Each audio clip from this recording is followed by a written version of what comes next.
5 long days of this test match, and we finally got a result after tea. That's what they say you want from a good test match. So, here on Cricbuzz Chatter, Mike Vaughan and me trying to make sense of what was such a fascinating test match. Eventually, the side that won more sessions, the side that Michael said has been ahead throughout, ended up winning the game and winning by a pretty large margin, as it Yeah, turns out. yeah, it's been a week where India have outskilled the England side. Yeah. They've batted with great discipline and skill. They've bowled with a huge amount of pace at times, and also they've got the ball moving around. And in Akashdeep, he's had a week to remember. To get 10 wickets at this venue, the first Indian Test match team to win here. Shubman Gill with his first victory as captain. It's a special week for the Indian team. It is, and we'll talk you through all that here on Cricbuzz Chatter. Remember, brought to you in association with Cricbuzz 11, the fantasy gaming app from the house of Cricbuzz. And we'll go over it player by player. Uh, no surprise at all that Shubman Gill was the player of the match. He finished with about 430 runs in a single test match. Yeah, I mean, when you think that, all the talk was the team selection, did they need Kuldeep Yadav? There's no Jasprit Bumrah. You're 1-0 down in the series. It's your second test match as a captain. There's been a few question marks about his captaincy in that first game, and all of a sudden he's produced a masterclass. Not just a masterclass with batting, because I know he can bat, but I thought in terms of his leadership, he looked every ounce of a captain this week with his body language. I know his team were on top, but he led that to allow his team to be on top with that huge score in the first innings. The only thing that surprised me about Shubman this week was saying that he was actually going to bowl first. I know. I can't get my head around that, but he got lucky. He ended up obviously batting first, but then look, just gets put into the bin. You've got to have the skill set, the mindset, the discipline to bat a long period of time. And you could just tell once this team got to 400, he knew it wasn't enough. He knew he needed a big score, and he drove the team forward this week. Are you, as a captain or as a coach, I mean, eventually you're judged by the results you get, don't you? I mean, there was a lot of talk about who wasn't in, about whether Gill and Gambhir were doing the right things. We in the media have talk about a lot of things, but I don't know, Michael. It depends on what was being discussed inside the dressing room, not outside. And I hope inside the dressing room they were talking more, as it turns out, of Siraj and Akashdeep and Prasidh Krishna and Jadeja and all the young batters. Yeah, I mean, sometimes when you lose your star bowler, it can inspire the team. They knew that they had to step to play. Akashdeep, I watched him this week and thought, why was he at Headingley? He was a perfect Headingley style bowler. But it's all from that big first innings score. When you get such a big first innings score, you're controlling the game. And then they had that period on day two where they got the new ball in hand. The ball started to move around. England made mistakes. That first time of asking, when England went out to bat, they made 3 mistakes. They lost 3 key wickets early. And then England were on the back foot. Then they lose 2 on that third morning, Joe Root, Ben Stokes, then a magnificent partnership. And the only time in the whole test match, and when you think 5 days, it's a long time in terms of playing the game, there was a 3.5, 4 hour window where we witnessed something special, an incredible partnership. And when you actually look at England this week, the top 6 as a whole got 310 runs.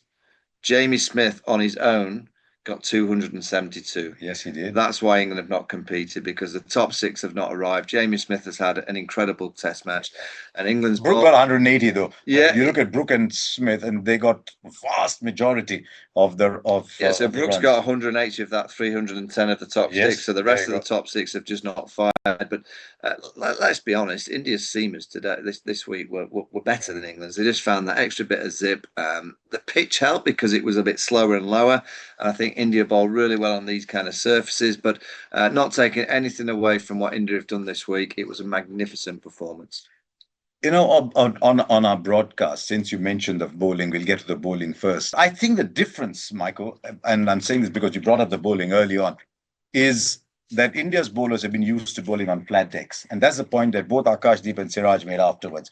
Because we're used to bowling on flat decks, we know what to do. If you're wondering who's at the back, everyone's clearing up at the end of a test match. If you're used to bowling on flat decks, you know what to do when it's a little less responsive. And I think that was the difference in the bowling between these two. But he's come across as a fantastic prospect. Yeah, but you say flat decks. At times, obviously, this has been really flat this week. When the balls get a little bit softer and older here in the UK now, it's a good time to bat. But it was a seam movement with the new ball. You know, Yes. every time India had a new ball in their hand, you felt this week that they were just getting a little bit more. And it wasn't just the movement, it was doing it quicker. Mm. Some of the balls that Akashdeep has produced today, the one last night that got rid of Joe Root is a Jaffa. You can't. And the one that got rid of Harry Brook, who's in great form, it jagged back a good yard and a half from wide outside the off stump. And when you're bowling Jaffas, balls that you can't really do much about, you know that you've got a bowler in your ranks as a captain that you can throw the ball to and you can make things happen. And that's been the difference. The bowling from an England point of view, they looked a bit tired, look a bit jaded, a bit over the top in terms of their actions, and it wasn't getting the bounce that they would have expected. You know, I'm intrigued to see where this series goes from here, because Bumrah back into this side with Siraj and Akashdeep. Oh, it's a trio that will be very difficult to face. He said after the game that for a couple of overs, he didn't know what to bowl when Harry Brook was batting. And he said, okay, let me try something else. And the ball that he bowled to Root, he just said, sometimes when you go wide of the wicket, you can get the ball to leave the batter. He said, I thought I'll try that and see. But I thought he said something very, very moving at the end. He said his sister's been diagnosed with cancer and he was constantly thinking about her. And he said, every time I had the ball in my hand, I was trying to say, can I bring a smile to her face? He turned to camera and said, Didi, this is for you. So it just brings out the fact that players, when they get onto the field, carry a lot of baggage, a lot of emotions with them. And I thought it was very, very special for Akashdeep, a young kid from Sasaram in Bihar. You normally talk about players coming in from the big catchment areas, but more and more over the last 10 or 15 years in Indian cricket, they're coming from everywhere. And I thought the partnership between him and Siraj was just fantastic. So Gill, Akashdeep, Siraj, I thought a little spell from the spinners towards the end as well. I thought it showed up both with Ben Stokes and with Jamie Smith that maybe when the ball turns, there's a little issue there. Yeah, Jamie Smith not so much. I think Ben is the kind of batter at the minute that likes to hang back. Yes. Just before lunch, Jadeja had to bowl a quick over. He bowls a quick over. It allows Washington Sundar one more over, and he just gets one to drift back. Because Ben Stokes at the minute he's thinking about playing the spinners off the back foot. I always worry when the spinner gets that perfect length, he's late onto the front foot because he's thinking of going back. I was always taught when you play spin, you think forward first. Yes. Think forward first, and then you can always press back quickly. At the minute, Benny's playing the spinners as if he wants to go back all the time. And I always think that Jadeja is going to track him on that back foot. And on this occasion, Washington got a beautiful drift and just flicks his front pad. And the umpire made a very, very good decision. So, you look at the whole week and the way that England have batted. There'll be concerns going to Lords because of the slope, the fact that India won there the last time, the fact that Bumrah's coming into the Test match series again.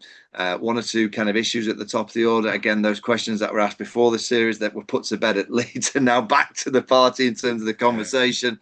It's been a difficult week for the England side. But one thing I'll say about England is that they have a history of having weeks like this. In the last 3 or 4 years, they have lost Test matches, but they've got a history of bouncing back. And we'll wait and see if that happens. They were said 608. I'm still trying to get my head around it. 608. And when you said that kind of total, you're very secure in thinking that you can no longer lose this game. Bit like the Cricbuzz 11 app, 100% secure transactions for you. All you need to do is download it, costs ₹1, download, register, and continue playing on Cricbuzz 11. I don't know if you're aware, but Jadeja apparently bowled that over in just about 100 seconds. And then the umpires walked slowly together. I think it was one of my friends from the BBC commentary setup who said the clock stopped at 3 seconds. There were 3 seconds left when Washington Sundar started that last over. So as a captain, you're thinking, you're out there in the middle yourself. You could have used up those extra 3 seconds that ensured there wasn't. Well, yeah, you can. I mean, in terms of the captaincy, I mean, Shubman Gill, I mean, all the conversations and this morning when the rain. What do you like about him? I'm glad you brought that as a captain. I've liked his manner in terms of the way that he bats. I think the way that he bats is beautiful. I think he's found his technique.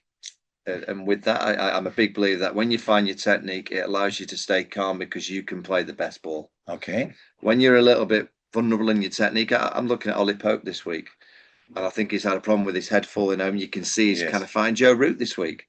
Actually, when Joe came out to bat last night, I could see that he was just a little bit tetchy, and he possibly hasn't got his rhythm and he hasn't got his flow with his foot movements, and he probably fights a bit and he ends up getting a decent ball. But when you in your mind, your technique is in the back of your kind of mind, talking to you saying, I'm all right with my technique. You can just play calmly. I see in Shubman Gill someone that's worked out that ball that nips back. He's got a beautiful forward defence, and everything after that is an extension of his defence. And with that, you kind of look at a captain and think, could he have done anything better? Absolutely not. The best thing he did was lose the toss, because it allowed him to go and bat on a pure wicket. His tactical awareness, bowling Washington that over. Yes. The short ball theory to Akashdeep to Jamie Smith in the second innings. In the first inning, it didn't work. He goes to Akash in the second. He bowls that slow ball bounce. Yeah. Jamie plays it a bit earlier.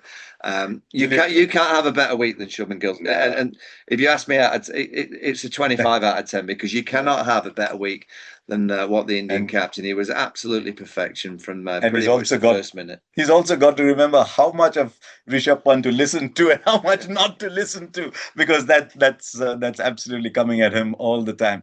Now, it's interesting that India went to Brisbane 2021. Michael was there as well. Iconic captain, player leaves, and the team suddenly rises. You come here, there's no Rohit Sharma, you lose the first test, no Jasprit Bumrah, and the team rises. Brisbane was breached. Now Birmingham is breached, and I think that will give them a lot of confidence. India have come here 8 times. They've lost 7. I think Gill talked about the fact that they didn't want to obsess too much with that, but they were aware and they treated it as just another test match. So, but let me say, Jimmy. So India have won this week on the back of losing the first test, on the back of losing in Australia, on the back of losing against New Zealand heavily at home.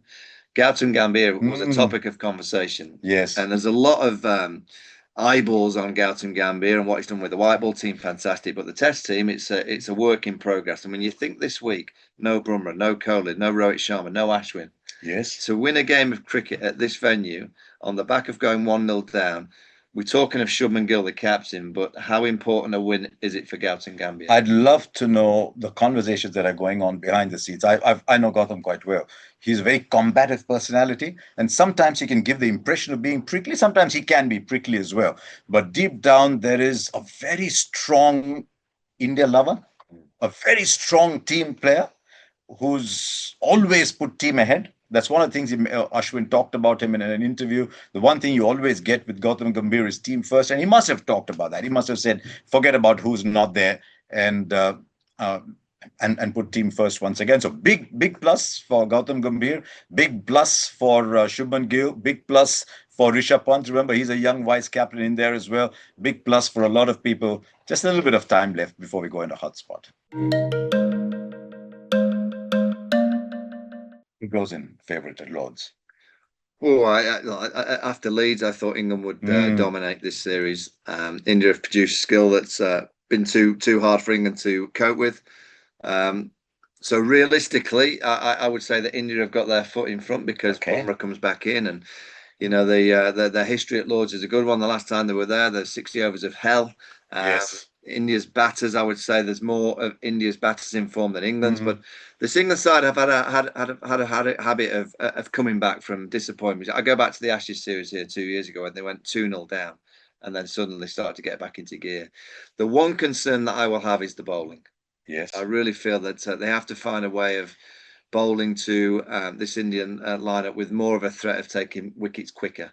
Jofra Archer will play. Gus Atkinson's been added to the squad. Maybe he'll come in. He's got I think he's got 10 wicket haul at Lords. He's got. If he's fit, he's a great addition. Yeah, and I look at Jofra in particular. We're all excited to have Jofra back. It's just whether he's played enough cricket over the last few years too. Or Atkinson, for that matter. Has he played enough cricket recently? Well, not. He played against Zimbabwe. He had a little bit of a hamstring problem, and now he's back. England are probably at that stage where they think it's worth a gamble. If it is a gamble, it's probably worth it. They have to find a bowler or a combination that's going to get early wickets, get Shubman Gill out there earlier than he has been. And they've got to find a new method of trying to get Shubman out, because at the minute he looks rock solid. And if he carries on with that flower pattern like we've seen here, like we saw at Headingley, I think England are in deep trouble. They've got to find a way of getting Shubman out before he gets to 2025. If he gets to 25 on the back of 300s in four, that flow just comes back too quickly. And Joffre could be that bowler. It is the first time really that I've looked at an England attack and thought, yeah, there's concerns. The real concerns, because India now in 4 innings have hit England for over 1,700 runs. Yes. And India know now that if they can survive that first initial burst with a new ball, England have the bouncer theory that they go to. But I don't think that's surprising. It's not surprising, this Indian side. They seem to be playing it quite nicely. I think England are going to have to use the slope, and they're going to have to hope that the pitch has a little bit of life in it. If they do, I think they'll get 20 wickets. If it doesn't have life in it and there's not that zip and that carry, I think it could be a difficult week for the England side. India will also be aware that the Bazball method is to play one way. I thought England tried today. They tried today at times, but I just got the feeling they're much happier when they're forcing a win, and India put them into a very uncomfortable situation of having to defend, and a few shortcomings were exposed there. And so we've had 2 very exciting test matches, both going deep into the last day, which is exactly what you want from test match cricket.